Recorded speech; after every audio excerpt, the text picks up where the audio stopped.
आप सबको जय मसीह की। प्रभु आप सबको आशीष से। मैं प्रभु का धन्यवाद करना चाहता हूं कि प्रभु मुझे फिर से अवसर दिया कि मैं आपके साथ कुछ बातें शेयर करूं। जैसा कि आपको पता है, पिछले हमने पाठ में एक चीज देखा था कि सुप्रभात पवित्र आत्मा पुस्तक, जिसको बेनी हिन जी ने लिखा पवित्र आत्मा के प्रेरणा से, उसने मेरे जीवन में कितना अद्भुत अनुभव मेरे जीवन में लाया और मैंने पवित्र आत्मा को कितना करीब से अनुभव किया। और प्रभु के दास पास्टर बेनी हिन का ये किताब मेरे जीवन के लिए बहुत ही बड़ा आशीष का कारण ठहरा। पवित्र आत्मा से मेरा जो एक एनकाउंटर कहते हैं, इस पुस्तक के घटना में जो बातें मैंने अनुभव की वही मैंने अपने जीवन में अनुभव किया। और जिस दिन मैंने अनुभव किया, मेरा प्रार्थना का जीवन सब बदल गया। इसके बारे में आप जानना चाहते हैं तो इसका पार्ट 1 जरूर सुनिएगा।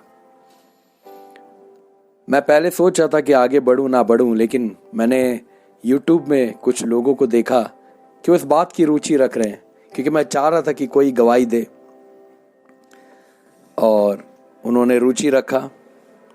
तो मैं आगे के पाठ की तरफ बढ़ना चाहता हूं। आगे हम सुप्रभात पवित्र आत्मा के आगे के अध्याय के बारे में जाने से पहले थोड़ा सा पिछले बातों को मैं बताना चाहता हूं। पिछले समय में हमने अनुभव किया कि बेनी हिन जी के जीवन, उनके परिवार से संबंधित कुछ बातें, जैसा कि आपको पता है कि उनका परिवार एक ऑर्थोडॉक्स परिवार से था, इजरायली था, और उनमें से अगर किसी ने यीशु मसीह को अगर ग्रहण कर लिया तो उससे बातचीत काफी समय तक बंद हो गई थी। और कैसे पवित्र आत्मा का अनुभव उनके जीवन में आया। और बेनी हिन जी ने यह भी बताया कि कैसे पवित्र आत्मा हमारे जीवन में कहीं पर भी कैसे भी हमारे साथ अपना एनकाउंटर कर सकता है। आइए हम आगे के अध्याय की तरफ बढ़ेंगे। आगे के अध्याय का विषय ईश्वर की सामर्थ प्रकट हुई। अब हम उन घटनाओं को देखेंगे जो इस किताब में उन्होंने जिक्र किया है। पिट्सबर्ग में एक छोटी रात, मेरे एक दोस्त जिम पॉइंटनर, जो कि बेनी हिन के खास मित्र भी हैं, ने मुझे उसके साथ एक किराए के बस में पिट्सबर्ग पेंसिल्वेनिया चलने को कहा। जिम फ्री मेथोडिस्ट का एक पास्टर है, जिनके साथ मेरी मुलाकात एक गिरजाघर में हुई थी जहां मैं गया था। वह दल एक चंगाई सुसमाचार प्रचारिका कैथरीन कुलमैन की सभा में जा रहा था। प्रभु की दासियों, कैथरीन कुलमैन वही प्रभु की दासी है जिनके द्वारा पवित्र आत्मा का प्रेरणा और प्रभु की सेवा में बेनी हिन जी बढ़े। आप इनके बारे में और जानेंगे हम आने वाले समय में। सचमुच मैं उनकी सेवकाई के बारे में बहुत थोड़ा जानता था। मैंने उन्हें टेलीविजन में देखा था और उन्होंने मुझे विस्मित कर दिया था। मुझे लगा वह अजीब सी बातें करती तथा विचित्र दिखाई देती थी, जब वास्तव में मुझे उनसे कुछ अपेक्षा नहीं थी। किंतु जिम मेरा दोस्त था तथा मैं उसका निराश नहीं करना चाहता था। बस मैंने कहा, जिम, तुम कभी नहीं समझोगे कि इस यात्रा से संबंधित मेरे पिता के साथ मेरा कठिन समय रहा। सुनो, मेरे हृदय परिवर्तन के बाद माता पिता ने मुझे गिरजा संबंधी बातों से दूर रखने के लिए तथा संभव सारी कोशिशें की। और अब पिट्सबर्ग की ये यात्रा, इसका कोई सवाल ही नहीं उठाता था, पर बहुत अनचित से उन्होंने अपनी अनुमति दी है। हमने गुरुवार को अति सुबह टोरंटो छोड़ा, जो मात्र 7 घंटों की यात्रा थी। एक अकस्मात बर्फीला तूफान की वजह से काफी धीमी हो गई। हम लोग सुबह 1 बजे तक अपना होटल नहीं पहुंचे थे। तब जिम ने कहा, बेनी, हमको सुबह 5 बजे उठना है। मैंने पूछा, इसी सुबह 5 बजे किस लिए? प्रभु के दादा से मैं बताना चाहता हूं एक बार फिर से, जिम और बेनिन के बीच में चल रहा बातचीत है। जिम एक मित्र हैं और एक अच्छे एक प्रभु के दास हैं, और बेनिन को यहाँ ले आए मीटिंग के लिए। और बेनिन कई प्रकार से गुजर रहे थे, और उनके जीवन में आपको पता है जैसे उनके परिवार वाले पूरी कोशिश कर रहे थे कि उसे चर्च से दूर रखे बेनिन जी को। लेकिन बेनिन जिन्हें परमेश्वर की आत्मा ने छू लिया था, उस भूख और प्यास के साथ वो अपने मित्र के साथ यहाँ पे कैथरीन कुलमैन का मीटिंग अटेंड करने के लिए अपने मित्र जिम के साथ आ गए। अब आने के बाद हम आगे देखते हैं। तभी उनके मित्र ने पूछा, सुबह 5 बजे? बेनिन जी ने पूछा, सुबह 5 बजे किस लिए? उसने कहा कि हम लोग 6 बजे तक उस मकान के दरवाजे में नहीं पहुंचे तो मैं बैठने की जगह नहीं मिल सकेगी। प्रभु के दादा से वही जगह है जहां पर कैथरीन कुलमैन का मीटिंग होने जा रहा था। अलबत्ता मैं यकीन नहीं कर सका। क्या कभी किसी ने सुना है कि गिरजा जाने के लिए उस कड़ाके की सर्दी में सूर्योदय के पहले से ही बाहर खड़े रहे? लेकिन उसने कहा, बस यही तो हमेशा आशा की जाती है। छुपती ठंड थी। 5 बजे मैं उठ गया और मैं जितने पा सका उतना गर्म कपड़े पहन लिए। बूट, दस्ताने, काम के प्रयुक्त गर्म कपड़े इत्यादि। मैं एक एस्कीमो दिख रहा था। हम लोग पिट्सबर्ग के निचले शहर के पहले प्रेस्बिटेरियन चर्च पहुंच गए, जबकि अब तक अंधेरा ही छाया था। क्यों ये देखकर मैं स्तंभ रह गया कि सैकड़ों लोग वहां पहुंच चुके थे, और फिर दरवाजे में 2 घंटे तक नहीं खुलने वाला था। मैं आपको बता देना चाहता हूं, कैथरीन कुलमैन प्रभु की दासी का मीटिंग अटेंड करने के लिए काफी दूर दूर से अमेरिका में लोग पहुंचते थे, और जब पहुंचते थे तो बहुत सुबह उनकी सभा हुआ करती थी। तो अगर 6 बजे उनकी सभा है या 4 बजे उनकी सभा है, जैसा कि यहाँ जिक्र किया गया 5 बजे का, तो लोग 1 बजे 12 बजे ऐसे समय पर वहां पहुंचकर लाइन पे लग जाते थे, क्योंकि अंदर जगह मिलने के लिए, क्योंकि उस प्रभु की दासी की सभा अटेंड करने के लिए काफी तादाद में लोग आया करते थे। हम इसके बारे में आगे देखेंगे। हम आगे बढ़ते हैं। छोटा कद होने के कुछ फायदे हैं। मैं इंच करके धीरे धीरे आगे दरवाजे की ओर खिसकने लगा। बेनिन जी किसी तरह आगे निकल गए और जिम को ठीक मेरे पीछे खींचते हुए वहां तो दरवाजे के सामने की सीढ़ियों पर लोग सोए हुए थे। एक महिला ने मुझे बतलाया, वह तो रात भर से यहाँ पड़े हुए हैं। यह हर सप्ताह ऐसा ही होता है। मैं वहां खड़ा रहा। मैं तुरंत कांपने लगा, मानो शरीर को किसी ने कसकर पकड़ लिया हो और वह मेरे शरीर को झंझोर कर रहा हो।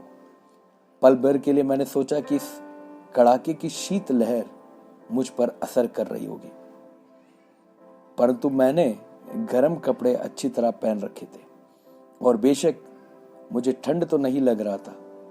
एक अनियंत्रणीय कंपन मुझ पर यूं ही हावी हो गई। इसके पहले ऐसा कुछ भी नहीं था। ये रुका ही नहीं, शर्म के मारे जिम से मैं बोल नहीं सका। मैंने अपनी सारी हड्डियों को कांपता महसूस किया। मैंने इससे पहले घुटनों और मुंह से महसूस किया, मुझे ये क्या हो रहा है। मैं विस्मित हुआ, क्या ये ईश्वर की शक्ति है? मैं कुछ भी नहीं समझ सका। हाँ प्रभु के दासियों, हम सुन रहे हैं इस वक्त कि कैसे सुप्रभात पवित्र आत्मा में हम परमेश्वर के उस अभिषेक को प्रभु के दास भाई बेनिन के साथ ऐसी गवाहियों के विषय में जो उनके जीवन में घटी थी। अभी जो हम सुन रहे हैं वो सारा चर्च के बाहर खड़े इस बेनिन जी जब देखते हैं कि एक ऐसी प्रभु की दासी है जिसके लिए लोग सुबह की 5 बजे की सभा के लिए रात को 12 बजे और एक दिन पहले आके बैठे देखकर इस बात को सुनकर वो बेहद ही आश्चर्य में पड़ गए थे। और कैसे वो भीड़ में खिसकते खिसकते धीरे धीरे उस लाइन पर आगे आ गए जहां पर वो दरवाजा खुलना था और जिसके अंदर वो सभा चले जा रही थी। अब हम आगे देखते हैं कि उन्होंने पवित्र आत्मा का अनुभव बेनिन जी ने उस भीड़ में ही अनुभव करना शुरू कर दिया। अब हम आगे देखते हैं चर्च के और की दौड़। अब दरवाजे खोले जाने की वक्त हो रहा था और भीड़ ऐसे आगे बढ़ रही थी कि मैं आगे बढ़ ही नहीं सका। तब भी मेरी कंपकपी रुकी नहीं थी। ध्यान रखिएगा, बेनिन जी जब भीड़ में लगे थे तब से ही आत्मा का अनुभव, पवित्र आत्मा का अनुभव महसूस कर रहे थे। जिम ने कहा, बेनी, जब यह दरवाजा खुल जाएगा तो तुम जितना तेज हो सके दौड़ना। क्यों? मैंने पूछा। यदि तुम नहीं दौड़ोगे तो भीड़ ठीक तुम्हारे ऊपर से दौड़ेगी। वह यहां इसके पहले भी आ चुका था। जो बेनिन के मित्र थे वो पहले भी इन सभाओं को अटेंड कर चुके थे। इसीलिए बेनिन के मित्र ने कहा, जितना जल्दी हो सके तुम आगे निकल जाना। तो भीड़ देखते हुए वह यहां इसके पहले भी आ चुका था और उसे मालूम था कि वहां क्या हाल हो सकता है। खैर, मैंने कभी नहीं सोचा था कि गिरजा जाने के लिए मुझे एक दौड़ दौड़नी होगी, पर यह सच में मैं दौड़ रहा था। और फिर वह दरवाजे मैंने हर एक के पीछे दौड़ा। फिर वह दरवाजे खुल गए। मैं एक ओलंपिक धावक की तरह चौकड़ी भर कर दौड़ने लगा। मैंने हर एक को पीछे छोड़ा। वृद्धाओं, जवान, युवकों तथा सभी को। सामने की पहली पंक्ति पर पहुंचने में मैं कामयाब हुआ तथा मैंने बैठने की कोशिश की। एक स्वयं सेवक ने मुझको बतलाया कि आगे की कतार आरक्षित है। मुझे बाद में पता लगा कि कुलमैन का स्टाफ इस कतार हेतु लोगों को चुनते थे। वह पवित्र आत्मा के प्रति इतने संवेदनशील थे कि सकारात्मक प्रार्थनाशील सामर्थ्यों को ही सामने की पंक्ति में ठीक अपने सामने बैठा देखना चाहती थी। मैं आपको बता देना चाहता हूं, जो प्रभु के अभिषेक दास दासी होते हैं वो अपने प्रार्थना योद्धाओं को मंच में या आगे की सभाओं में बिठाते हैं। आगे की सभाओं में बिठाने का मेन कारण यही होता है कि प्रचारक को लोग जो है प्रेयर के द्वारा सपोर्ट करें। चलिए हम आगे बढ़ते हैं। मेरी गंभीर अकलाहट समस्या के चलते मैंने सोचा कि इस स्टाफ से बहस बेकार है। बेनिन जी को लगा जब आगे बैठने से उन्हें रोका गया तो उन्होंने बहस करना बेकार समझा। जब तक दूसरी पंक्ति तो भर चुकी थी, फिर भी जिम और मैंने तीसरी पंक्ति में थोड़ी जगह पा ली। प्रार्थना सभा शुरू होने में 1 घंटा बाकी था, इसलिए मैंने अपने कोट, बूट और दस्ताने उतार दिए। मैं बैठकर आराम कर रहा था। मैंने पाया कि मैं पहले से ज्यादा कांप रहा था। ये रुकने का नाम ही नहीं ले रहा था। ये कंपन मेरी बाहों और पांव तक पहुंच रहे थे, जैसा कि मैं किसी मशीन से जुड़ा हूं। यह अनुभूति मेरे लिए बिल्कुल नहीं थी। सच कहूं, मैं डर गया था। तो ही ऑर्गन बजने लगा। मैं अपने शरीर के कंपन को अलावा और कुछ सोच ही नहीं सकता था। ये कोई बीमार भाव नहीं था। वैसा भी नहीं था कि मानो मुझे सर्दी या वायरस ने पकड़ रखा था। वास्तव में ये जितना लंबा कंपकपी जारी थी उतना ही ज्यादा सुखद भी बन गया। ये एक असामान्य संवेदन था जो बिल्कुल भी शारीरिक नहीं था। ठीक उसी पल लगभग अचानक कैथरीन कुलमैन प्रकट हुई। पल भर में उस भवन का सारा माहौल आवेशित हो गया, मतलब अद्भुत हो गया। मुझे नहीं मालूम था कि अब आगे क्या आशा करनी है। मैंने आसपास कुछ भी महसूस नहीं किया। आवाजें नहीं, स्वर्गदूतों की संगीत नहीं, कुछ नहीं। बस मुझे इतना ही मालूम था कि मैं 3 घंटों में कांपता ही जा रहा था। जैसा ही गाना आरंभ हुआ वैसे ही मैंने अपने को कुछ करते देखा जिसकी मैंने कभी अपेक्षा भी नहीं की थी। त्यों ही एक गीत चला, हाउ ग्रेट थाउ हार्ट, जो कि हिंदी में प्रभु महान विचार कार्य तेरे। गाना आरंभ हुआ, मैं अपने पैरों पर खड़ा हो गया था। मेरे हाथ उठे हुए थे और आंसू की झाड़ियां गालों से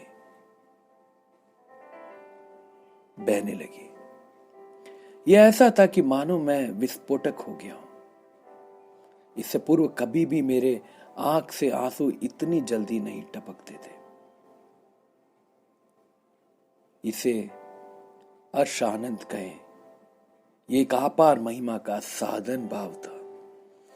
मैं साधारणगत गिरजे में कैसा गया करता था वैसा नहीं गा रहा था, मैं संपूर्ण आत्मा से गा रहा था। और जब मैं उन शब्दों पर आ गया, then sing my soul my saviour God thee, Hindi में प्रशंसा हुए प्रभु यीशु की, तब वास्तव में वह मैंने अपनी आत्मा से गाया। मैं इस गीत के भाव से इतना तल्लीन हो गया कि ये समझने में मुझे थोड़ी देर लगी कि मेरा कंपन कब से पूर्णतः समाप्त हो चुका था। लेकिन उस आराधना का माहौल बरकरार रहा। मुझे लगा कि मैं पूरी तरह नया हो चुका हूं। मैं वह आराधना कर रहा था जो मेरा बिल्कुल अनुभव बिल्कुल अलग था। ये तो एक बहुत ही आत्मिक सच्चाई का आमना सामना होने जैसा था, जैसे किसी ने अनुभव किया या नहीं, पर मैंने किया। मेरे नए मसीह अनुभव में परमेश्वर ने मेरा स्पर्श किया, लेकिन उस दिन जैसा वह मुझे स्पर्श कर रहा था ऐसा कभी पहले नहीं हुआ था।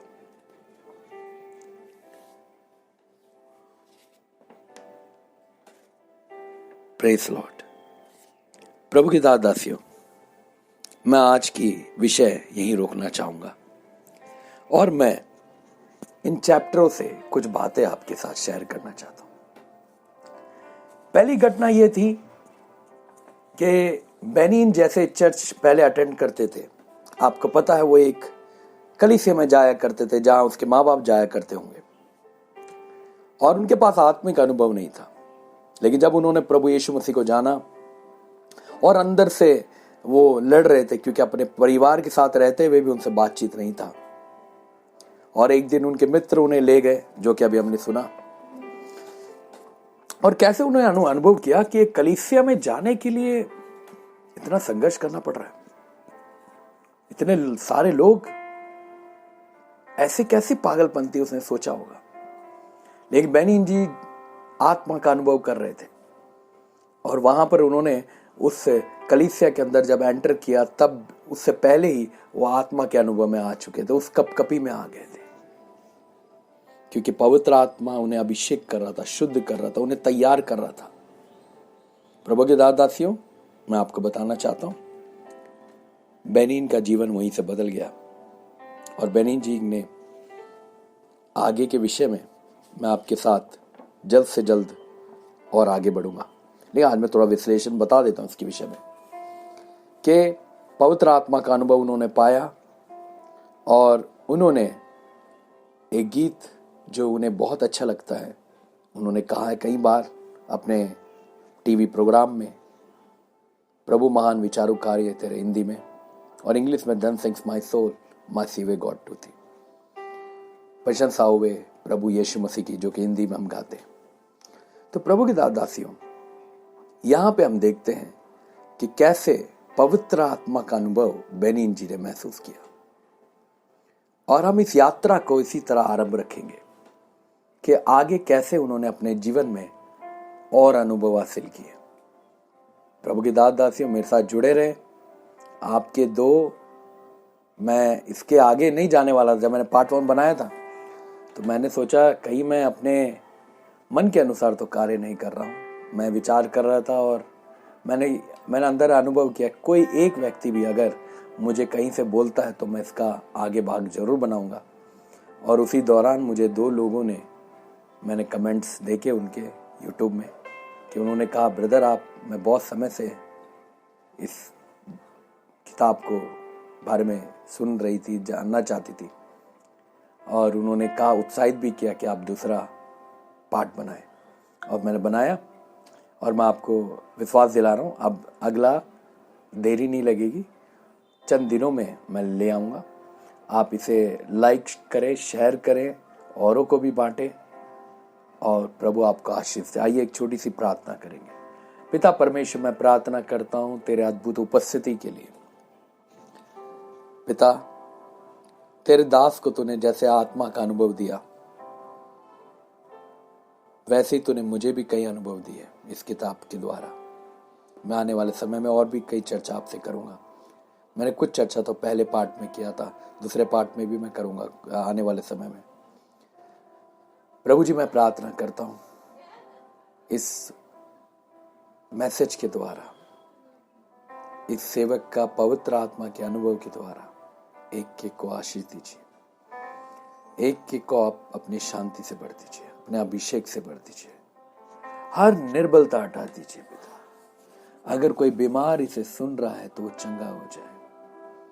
अगर कोई बैकस्लेड पास्टर बिलीवर है जो पीछे हो गए हैं, प्रभु उनको उत्साहित करे कि पवित्र आत्मा फिर से उन पर अभिषेक करेगा। अगर कोई दुखी है, समस्या में, आपका सामर्थ्य है और उन्हें आशीष दे। मैं विश्वास करता हूं इस छोटी सी कोशिश के द्वारा प्रभु लोग तेरे नजदीकी में आने पाए। मैं विश्वास करता हूं आपने मेरी प्रार्थना सुनी। सारी प्रार्थना प्रभु यीशु मसीह के नाम से मांगते, आमीन आमीन। प्रभु आप सबको आशीष दे। God bless you, God bless you, God bless you.